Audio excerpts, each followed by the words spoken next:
West Denver. Sleep deprived and heavily caffeinated. All right, let's do this then. This is the Jeff and Bill Show. I don't agree with that. They don't always agree, but hey, at least they have coffee. Coffee. And each other. I love you, man. God help us. I want to bless him. We need all the help we can get. Now here's Jeff Hunt and Bill Thorpe. The Jeff and Bill Show on News Talk 710 KNUS.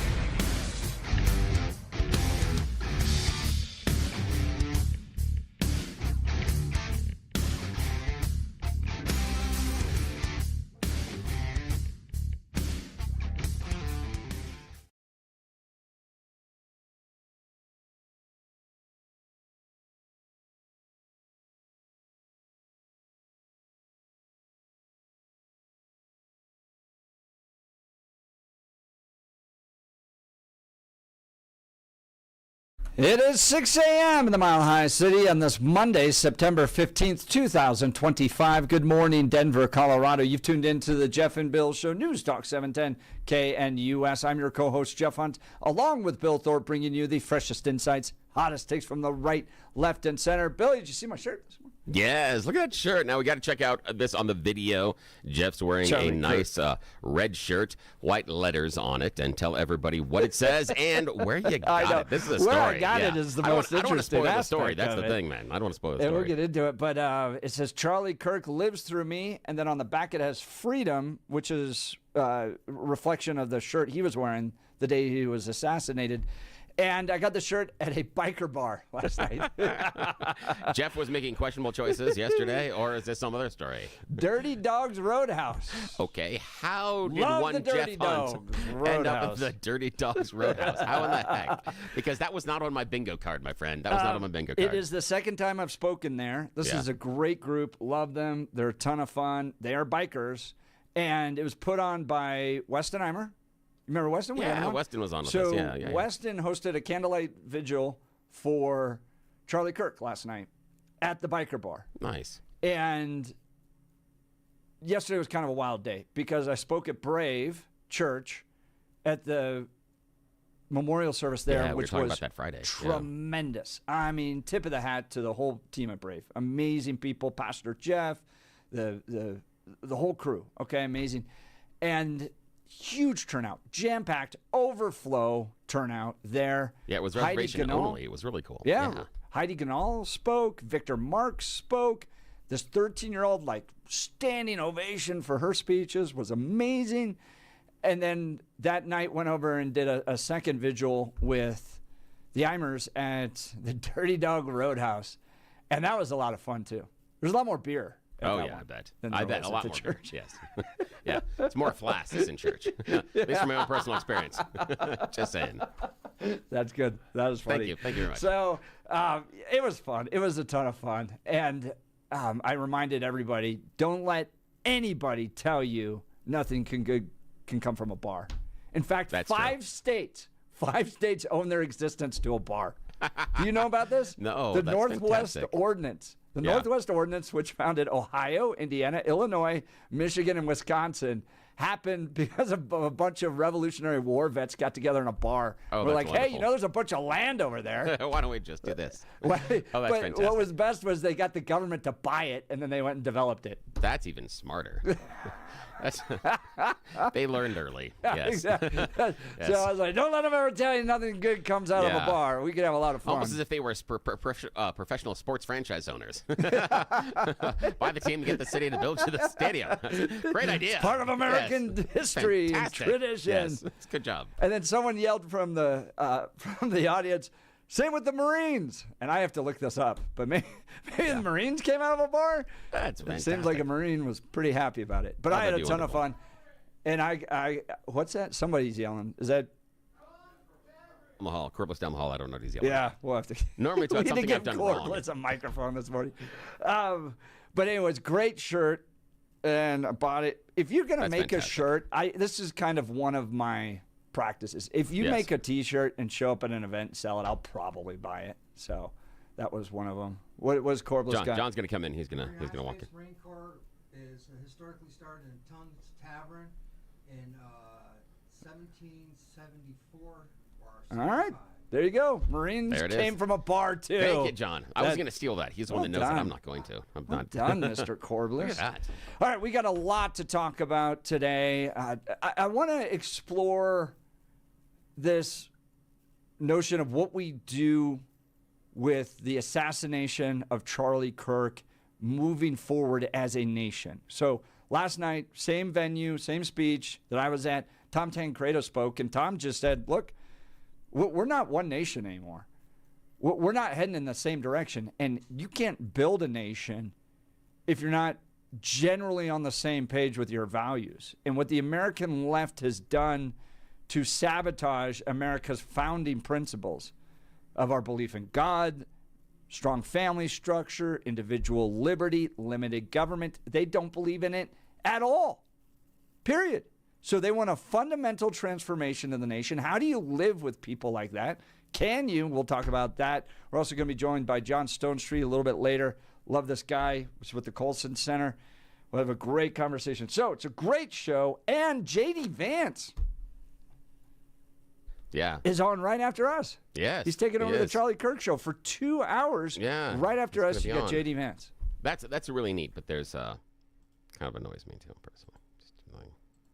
Why is that? You think the vice president has other things to do? No, this is the thing for me, is that what other job do they have that they bring in a celebrity that has never done it before to do your job?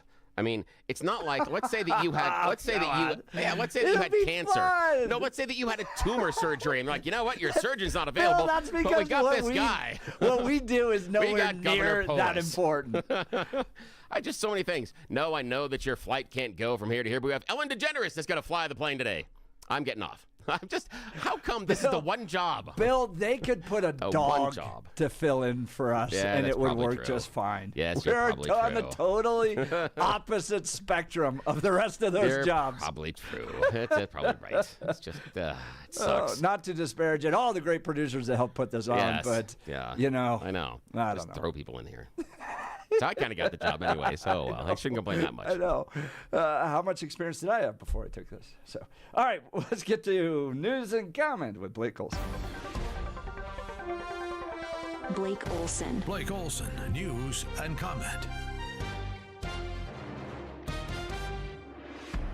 Hey, good Monday morning. 53 and partly cloudy in Denver. Expecting a high of 83 today. This portion of the news sponsored by Pastor Camp Heating and Air Conditioning at 303-777-1234 to learn more about special savings opportunities on Lennox equipment. Our top story, a man armed with a machete and a knife was shot and killed by a deputy outside a Walmart in Centennial Sunday morning. Deputies were responding to a shoplifting call when the suspect advanced toward them with both weapons. They tried to tase him. It didn't work. FAFO. Well, the problem is on the left. If you look at the problem is on the left. It's not on the right, like some people like to say on the right. The problem we have is on the left. And when you look at the agitators, you look at the scum that speaks so badly of our country, the American flag burnings all over the place, that's the left. That's not the right. DJT talking to the press about those on the left, like the assassin from Utah who hated traditional values and was in a relationship with a transgender man who is cooperating with investigators. However, the suspect, the assassin, is not cooperating with investigators and is deeply indoctrinated, quote, with leftist ideology, says the governor of Utah. The president agrees that foreigners who are cheering on Kirk's assassination in this country have to go. No, we haven't, but we are looking at names. We don't like that. That's not right. We wouldn't celebrate if something happened on this side, and we don't.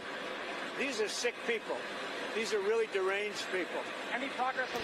So that's the people not only in this country, but people outside the country who are here and cheering on Charlie's assassination.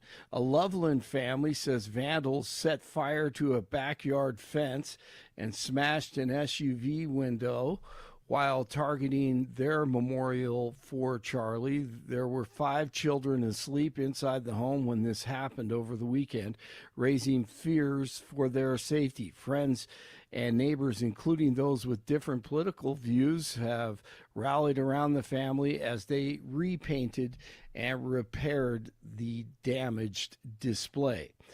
White House Deputy Chief for Policy and Homeland Security, Stephen Miller, over the weekend. But the last message that Charlie Kirk gave to me before he joined his Creator in heaven was he said that we have to dismantle and take on the radical left organizations in this country that are fomenting violence. That was the last message that he sent me before that assassin stole him from all of us. And we are going to do that under President Trump's leadership. I don't care how. It could be a RICO charge, a conspiracy charge, conspiracy against the United States, insurrection, but we are going to do what it takes to dismantle the organizations and the entities that are fomenting riots, that are doxing, that are trying to inspire terrorism, and that are committing acts of wanton violence. FBI Director Kash Patel, who some people are saying is compromised, goes before Congress tomorrow to talk about the handling of Kirk's assassination. Patel is scheduled to appear Tuesday and Wednesday before the House and Senate Judiciary Committees. He's expected to be asked about perceived missteps in the case, including an early and incorrect announcement that he made that the suspect was in custody. Kirk was shot and killed at a college event in Utah last Wednesday. The actual suspect, Tyler Robinson, was apprehended Friday after he reportedly confessed to his father, a lifelong law enforcement officer in Utah, and his father turned him in. I'm Michael Kastner. And VP JD will host the Charlie Kirk Show, as Jeff and Billy were just discussing, immediately following the Jeff and Bill Show right here on KNUS this morning. RFK Jr. with a great story. A 17-year-old niece left for Europe to go to college. And while she was packing, her mother, Amaryllis, my daughter-in-law, noticed that she had put a Bible in her suitcase. And Amaryllis was curious about it. And she asked her, and Zoe said to her, I want to live like Charlie Kirk.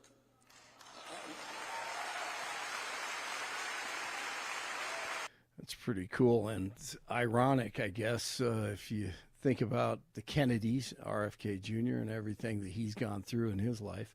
47 plans to deploy National Guard troops to Memphis as a part of his crackdown on crime and illegal immigration. The president said the city's Democratic mayor is happy with the decision. Mayor Paul Young, however, says that he did not ask for the troops to patrol the city and does not think their deployment will reduce crime. We shall see.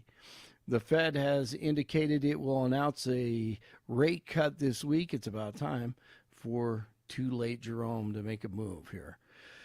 33-year-old Tyler Young is facing multiple felonies after a stolen truck sparked a police chase along I-70 last week. You remember that? He rammed police vehicles in Evergreen before fleeing east on the highway, where a trooper used a PIT maneuver to stop him. Week 2 of the NFL, Broncos in Indianapolis. The Colts needed a 60-yarder to beat the Broncos. Rhodes will snap. Sanchez will hold. And the kick is no good. Denver's going to win. Denver's going to win. Not so fast. Oh, is there a penalty down in the middle of the field? Right by the center. Oh, my goodness. It is against Denver. Personal foul. Leverage. Defense number 96. Oh, that's a huge. Oh my goodness. That is a huge penalty. First down. Well, it's right in the middle here. You see the leverage jumping over the top. That's where the penalty was called, and that's not a little penalty. That's this for the win.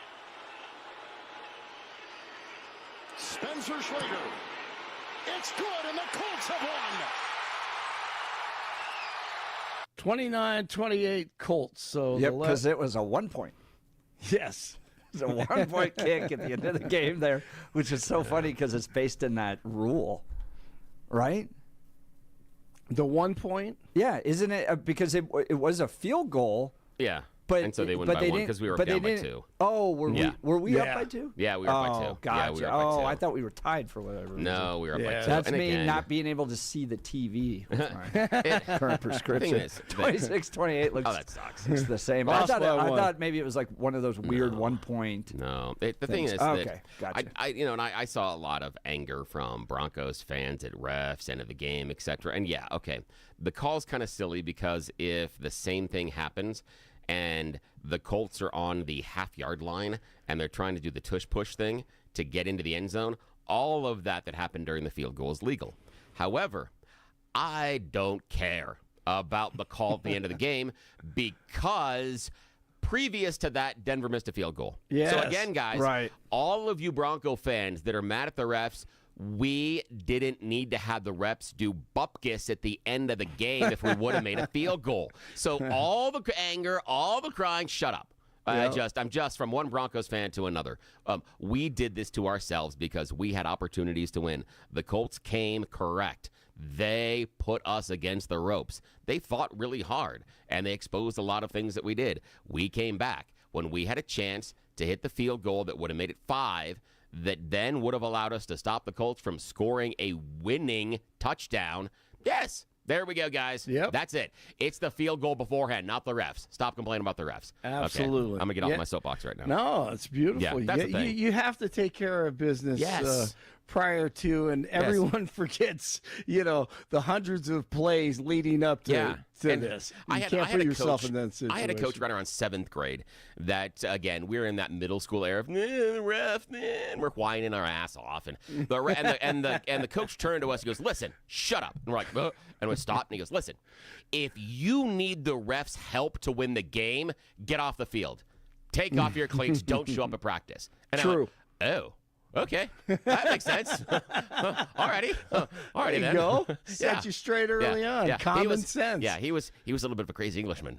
Yeah, he was a lot of fun. He was the guy that would, when it was snowing outside, he had you show up to practice just so he could send you home. Yeah, you're like, no. I get to send you home. This is not mom and dad. This is not about you. You show up, and then I get to send you home. Yeah, That's most so parents funny. did not like him. I loved him. Yes. You know what's amazing about that? I still think the field goals ruin the game. Yes, I mean, they do. it's just so bad. I mean, honestly, here comes the Larry David line.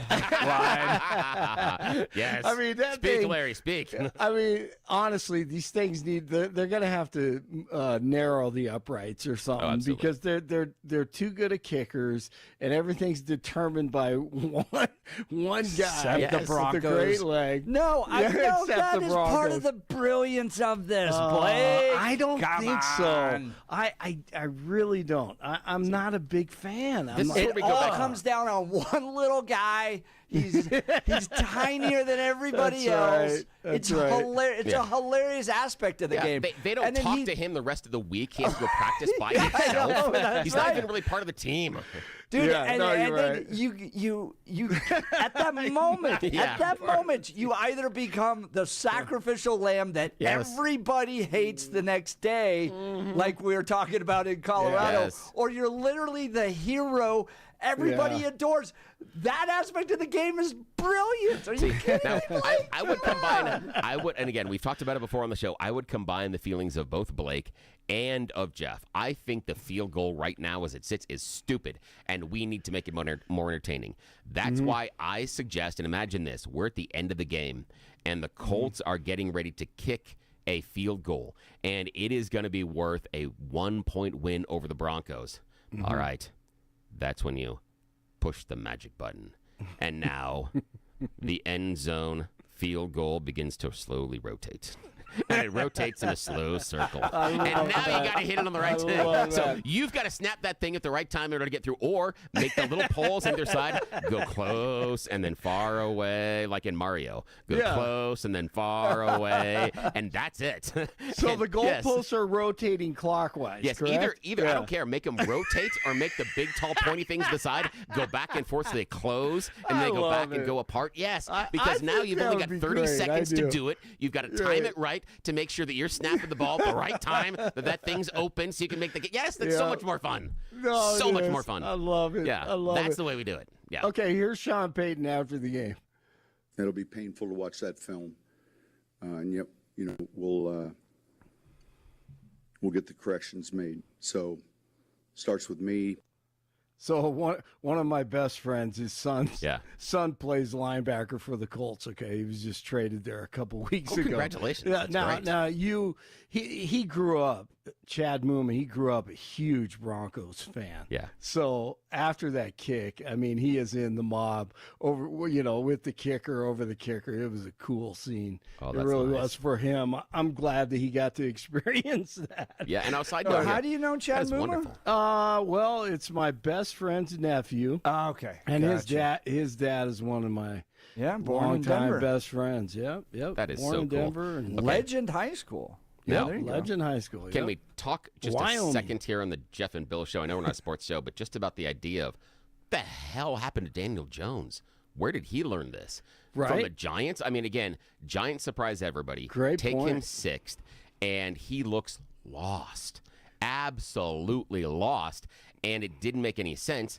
He gets, he signs an extension, then gets cut the year after he signs the extension, ends up on a 1-year prove-it at Indianapolis, Yep. and is the starter, and looks really good.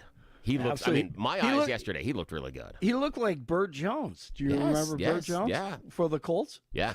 The thing was, he was efficient, and it was the idea of, and this is the thing, when the Giants drafted Jones, there was this talk that, no, you got to know who he is, that this has been the kid that has been like the superstar at the Manning passing camps for years over the summer. Yeah, and it that's was right. like everybody around the Mannings is like, this guy is dialed in, this kid's dialed in.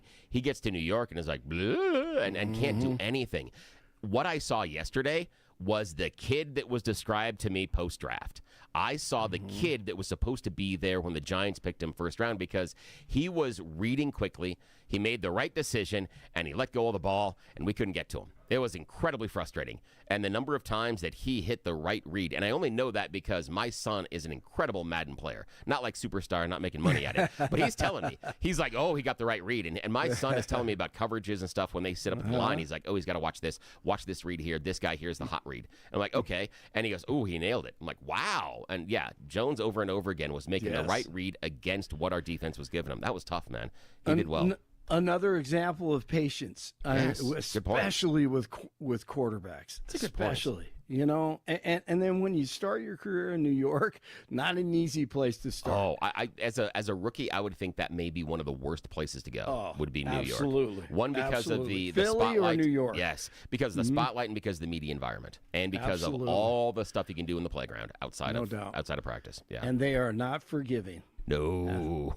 Not at all. Yeah, not the at all. media and the fans. So Yeah. the Eagles beat the Chiefs. That's good news over the weekend. The Chargers fantastic. and Raiders tonight. So that should be interesting. Over the weekend, college football, CU loses to Houston. Air Force falls to Utah State. Utah beats Wyoming. And Northern Colorado almost pulls an upset at South Dakota, the 12th ranked team in FCS. But they lose in overtime. CSU was off.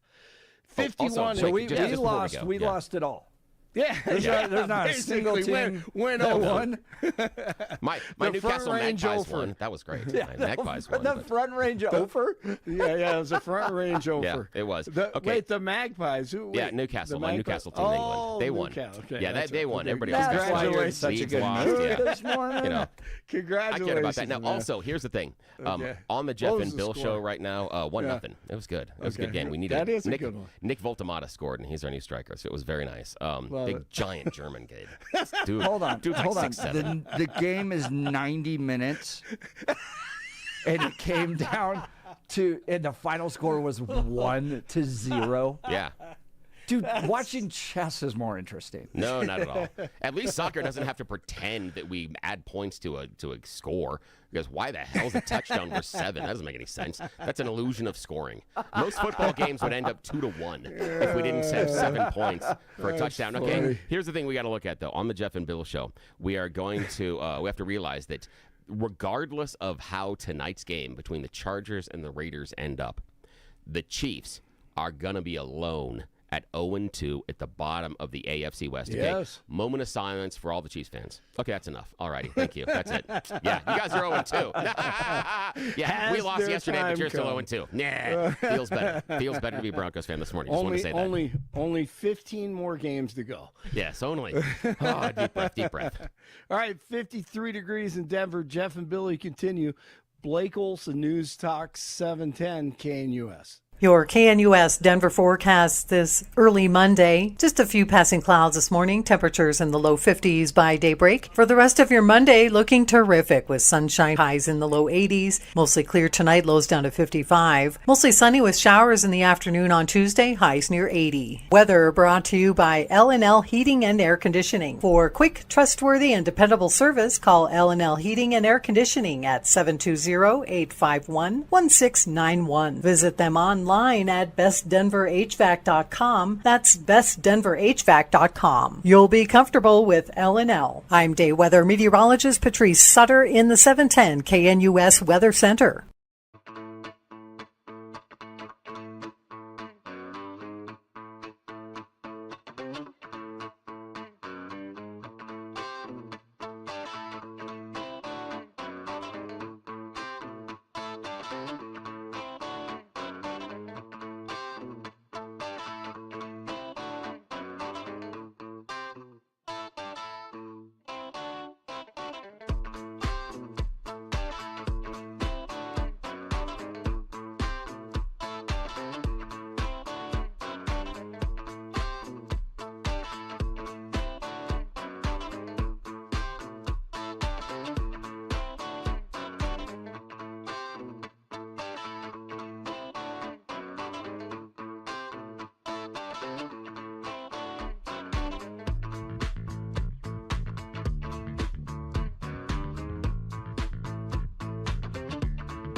Welcome back to the Jeff and Bill Show. Big day yesterday as there were rallies all throughout the Denver area in honoring Charlie Kirk.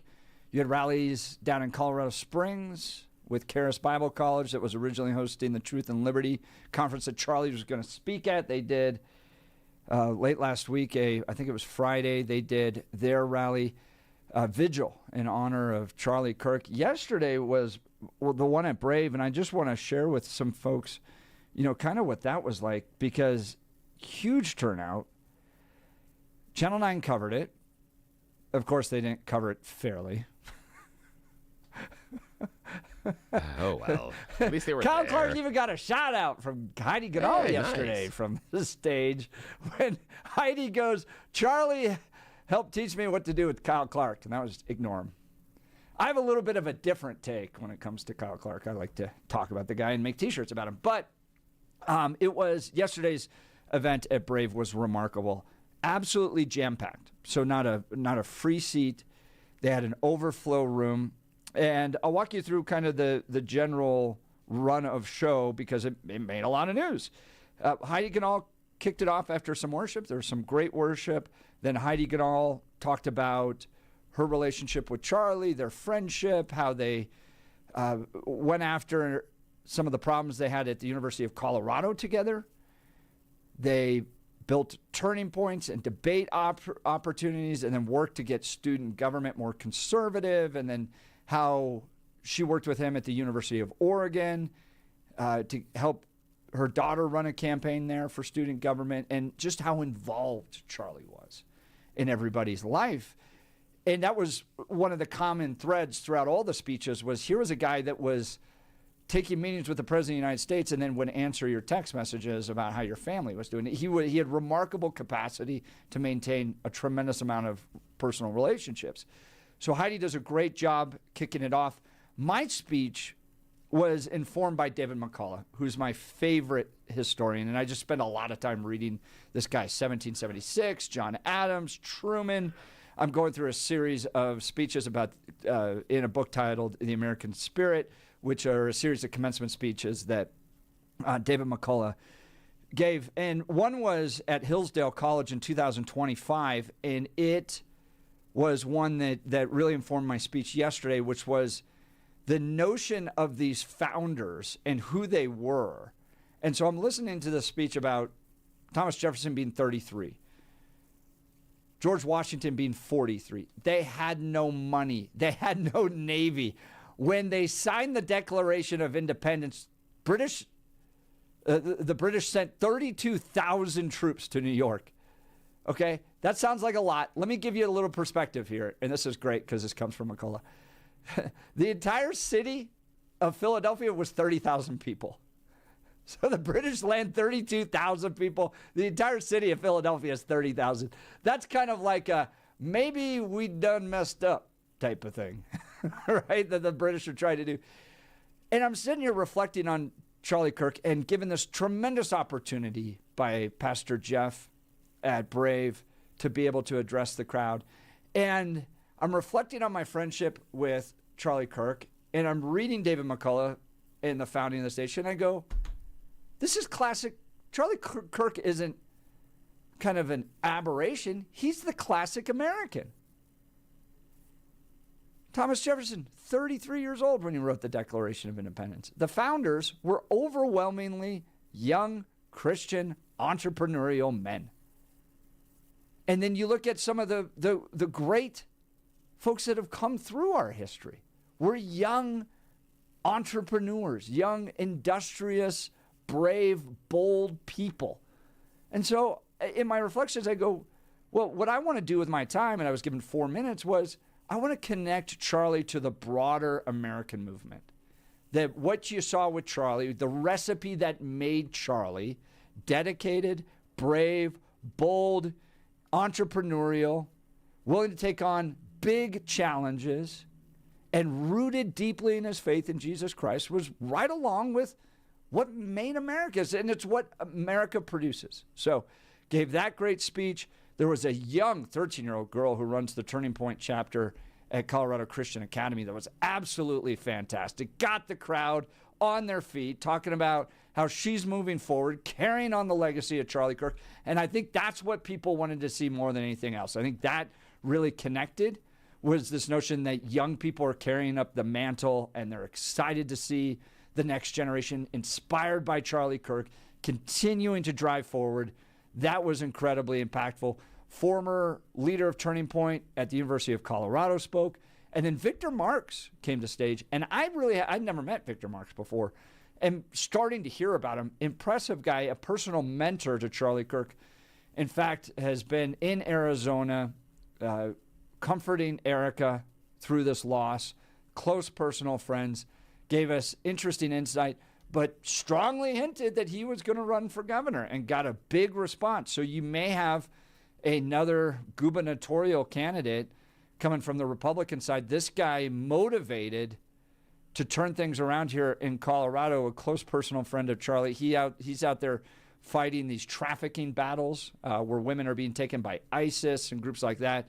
He has an international ministry that goes and rescues them. So it was a very compelling speech. And then Pastor Jeff at Brave delivered one of the most powerful gospel messages I've ever heard. And this is what I want to give credit to both Brave and Pastor Jeff, as well as what the Eimers set up at Dirty Dog Roadhouse, is that they finished with gospel messages.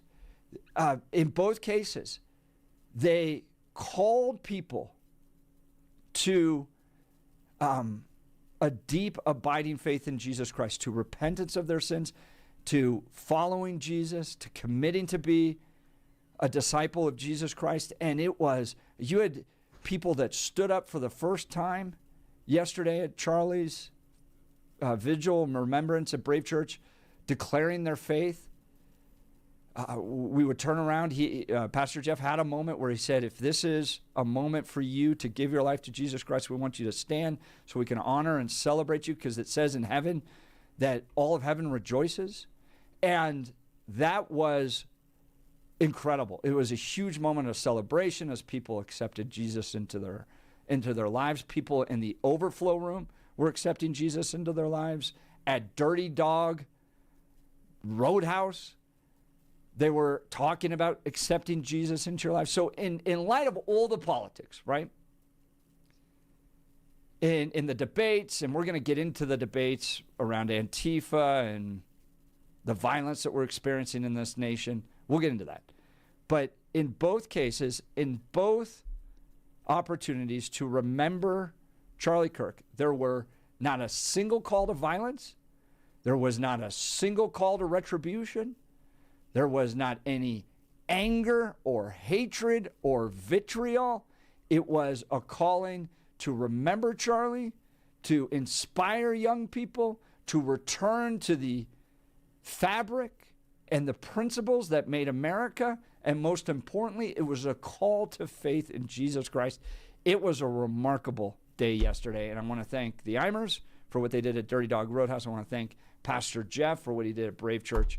It's happening all over. It's happening all over. It's very exciting to see, because at the end of the day, what I'm interested in is soul issues. I'm interested in salvation. I'm interested in what's happening once this life finishes and people are returning to that. It's very exciting to see. So, great weekend. Thank you all. Jay from Louisville, there's a difference between deists and Christians. The assertion that the founders were Christians is wildly misleading. No, Jay, you're wrong. You're wrong. There's a great video that I posted on Kyle Clark about this issue. So a vast majority of the signers of the Declaration of Independence attended church regularly. Yeah, you can absolutely say Thomas Jefferson was a deist, okay? But a vast majority of the founders were regular church attendees. And if you go, I just encourage you, go read the original constitutions of the 13 colonies. So remember, we're a collection of 13 states that became a nation. If you want to get a sense of how important faith was, look at the declaration and the requirements of faith of those early states. Now, you could say the United States did not want a dedicated church. Yes, absolutely. But to say that the founders were simply deists is historically inaccurate. You can prove me wrong, Jay. Feel free to give me a call, 303-696-1971, or text us on the Dan Caplis Law text line at 720-819-5115. We'll continue. You're listening to The Jeff and Bill Show. This is Denver's Talk Leader, News Talk 710, KNUS.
lots to talk about today. Goodness. Do we kick it off now? Sure, if you want to. Or we can just wait until after you choose the news, whatever you want to do. Yeah. You kick it off. Yeah. So I'm always game. Here's the headline for the Denver Post. After Kirk's killing, a growing chorus of conservatives want his critics ostracized or fired. After years of complaints from the right about, quote, cancel culture, unquote, from the left, some conservatives are seeking to upend the lives and careers of those who have disparaged Charlie Kirk after his death. They're going after companies, educators, news outlets, political rivals, and others they judge as promoting hate speech.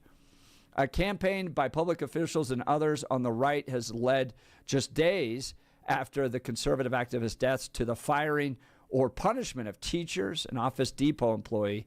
Oh, by the way, did you see that video? No, I didn't. Of the Office Depot people? No, I didn't. Okay.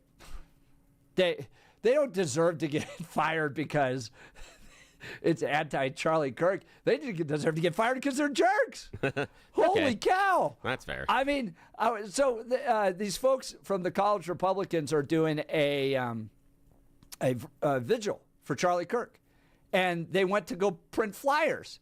And they go in, and these two nitwits sitting at the desk go, oh, we don't do this. We don't print propaganda. And they go, well, it's an informational flyer about prayer vigil. Really? Yeah. And they're like, no, company policy. We don't print propaganda. Okay, so first of all, there's no company policy. Well, we looked it up. Here's the other part: is that the person standing there, and I regret not having enough, ability to reach out to people in these type of situations, because at that point you ask, oh, I didn't know. Can you show me the company policy so I can make sure that my next flyer fits within your parameters? Please produce the policy so we can go through this together. And if you can't, shut up and print it. Yep. And Bill, you would have been great in that moment. I'm going to call your bluff. Let's do it. It would have been fun to see that. It would have been really fun to see that. And I don't blame these. I mean, I was a college kid that was just kind of doing my thing. I would have been caught off guard too, been like, oh, okay. Wait, what? So I looked this up. The only thing you can't print at Office Depot, I guess probably really graphic content you couldn't. Oh, yeah. Porn. But it was mostly copyright. That's like the big thing. You can't print copyright. Yeah, they don't want to have you go in there and print out Stephen King's latest book and then take it home and then return the book to the library. That's the issue. Yeah. Speaking of Stephen King. Yeah. So they got fired. So that was not cancel culture because of Charlie Kirk. They were not following their own policies at the business, I'm sorry, Associated Press, in this, and got fired as a result of it. But I have seen lists. And conservatives are keeping lists that are putting names, places of location, type of career that you have with regards to people out there promoting and celebrating the death of Charlie Kirk. So we've got You Choose the News coming up, but this is what I want to talk in the next hour. Is this cancel culture? Is the right embracing cancel culture, or are they finally holding accountable a festering cancer on our society? The celebration of the death of your political opponent. Now, we're not talking about imprisoning people, but we often say on this show, you have free speech, but you also have to face the consequences of that speech. And so is this the right stepping up, finally holding these terrible people accountable for what they're doing in a justified way? Like I said, they're not trying to imprison them, take away their rights or anything like that. But they're not going to continue to allow these people, and we definitely don't want them in our schools teaching our kids, in our businesses, leading our businesses. If I was a business owner, that's not the type of employee I'd want. I don't think it reflects the culture. Even if we had people that were celebrating the death on the right or on the left, I don't want to see it. I don't want that type of person working for my company. So Feel free to join the conversation. Is this cancel culture, or is this finally holding these people accountable? We'll continue. We got You Choose the News coming up. You're listening to The Jeff and Bill Show. This is Denver's talk leader, News Talk 710, KNUS.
We are back. Welcome to the Jeff and Bill Show. This is the time of the Monday that you're really looking forward to with Bill's You Choose the News. Yes, after a long weekend, we have done so many crazy things. That's why we kick off You Choose the News, America's favorite fake radio news game show. I have spent mere moments this morning browsing the interwebs to find really dumb stories about us humans so that we can play this fake radio news game show. Why would we waste valuable KNUS airtime on a Monday morning? Because those in charge have no idea we're doing this. Yes, we are left unsupervised, so as always, we need a co-conspirator, and that's where Blake Olson comes in. He joins us from the news department. Alrighty, gentlemen, here are your questionable news stories this morning. Headline number 1, membership has its privileges. Headline number 2, it's a trap. Headline number 3, taking a comfort break. And headline number 4, smoke 'em out. Mr. Hunt. Let's start smoking them out. Yeah, smoke 'em out. Here we start in Billings, Montana. Last week, a cloud of smoke forced the evacuation of a Montana animal shelter and sent some of the workers to the hospital. They also felt a little high, too, because it was part of an FBI drug burn. Yes, the FBI was burning 2 pounds of methamphetamines, and the smoke started to fill the building during that drug burn because of negative pressure that sucks the smoke back inside. They were supposed to have a large fan to combat that, but it was not there nor running. The incinerator is normally used to burn carcasses of animals at the animal shelter, collected by the City or Animal Control Division, but every couple of months they come by and they burn off some drugs. Well, this was one of those, but 14 workers from the nonprofit Yellowstone Valley Animal Shelter were evacuated and went to the hospital, along with 75 dogs and numerous cats that were relocated because they also got exposed to the smoke. Yes. Oh. I know. I just wondered Lawsuit. why on a Wednesday in the middle of the day you're like, hey, let's burn the meth. That's just a weird thing that's in the middle of the, I don't know. I agree. Yeah, just a weird thing. Especially at that altitude. Yeah. Alrighty. Now, Mr. Olson, sir, your choice. Yes. Membership has its privileges. It's a trap or taking a comfort break. It's a trap. It's a trap. Now, in a bizarre turn of events in India, a national park forest staff that were sent out to trap a tiger ended up being trapped themselves. I heard about this. And now the big cat was roaming in the forest near the fringes of the village. Now, police sent forest officials out to set up a cage with a calf there as bait 4 days ago after the tiger was spotted near the village. Well, tiger said, wow, look at this. This is a drive-through. I'll just show up. Nom, nom, nom, nom, nom. Ate the calf and then escaped the trap and continued to bother the village. Now, the local villagers were mad because nobody from the forest officials came to check by on the calf or the trap or nothing for days and days and days. So when they did show up, well, the villagers pushed them all into the trap and locked them there. Great. Yes, the villagers locked the forest officials into the trap meant for the tiger. Now, local police did come by rather quickly and free them from their predicament. But yes, no, you stay here. However, I would have loved to see what happens if they lock them in there and then the tiger shows up. Right? They would be inside the cage, so theoretically, but I'm just saying. Maybe you'd be more better concerned for 'em, about right? Safer there. Exactly, but maybe you'd be more concerned about the idea that maybe the tiger could eat somebody's face. If, you Yeah, know, right. You're on the other side of that Right. cage. Yeah. Or maybe where it's, you bring the proximity of the danger a little closer. I don't know. Maybe I'm just silly. Okay. Now, Jeff Hunt, membership has its privileges or taking a comfort break. Let's take a comfort break. Yes, let's take a comfort break. An anesthesiologist in England wants to get back to work, despite the reason that he was terminated back in 2023. He says, not a big deal. I was just taking a comfort break. Stop it. Y'all are just way uptight. The 44-year-old anesthesiologist is wanting to work again, but his previous means of termination back at Tameside Hospital in Manchester, September 2023, is haunting him, and he wants to expunge his record. Boy, do I bet he does. See, it seems that the doctor in question, during surgery, needed to take a, quote, comfort break. He told that to asked a colleague in the surgery room to monitor the patient through the operation while he left and got busy. Yeah, he found another operating room to go have quiet time with the nurse. Yes, and they were discovered doing the Humpty Hump by someone else prepping surgery in that operating room. Yeah, that'll get you fired. Yes. But he says, hey, what you being so uptight about? I just need to work again. Come on. I was just spreading the love. What are you being so uptight about? Yeah, he got caught sleeping with a nurse during surgery, and he now wants to work again. Also, the fact that he was caught sleeping with a nurse, super big surprise to his wife at the time as well. Just saying. Oh, I was about to ask. That's another one. Yes. Yeah. So again, at times when the anesthesiologist, they pick you up and do the puppet thing and look at me, I can talk. They do that. Just don't, you don't think so? I know they do that. I don't know what pick up the puppet thing. I'm so confused right now. I know. See, Jeff's mind doesn't go where my twisted mind does at times, and that's why I should never be an anesthesiologist. Alrighty, that's the end of You Choose the News. Back to you, Jeff. I will tell you this. Yeah. My friends that used the most drugs growing up. Yeah. Anesthesiologist right now. Great. Hey, when you're an expert, you might as well go with it. I wondered about that. I wonder about all of them. All right, you're listening to the Jeff and Bill Show. This is Denver's Talk Leader News Talk 710 KNUS.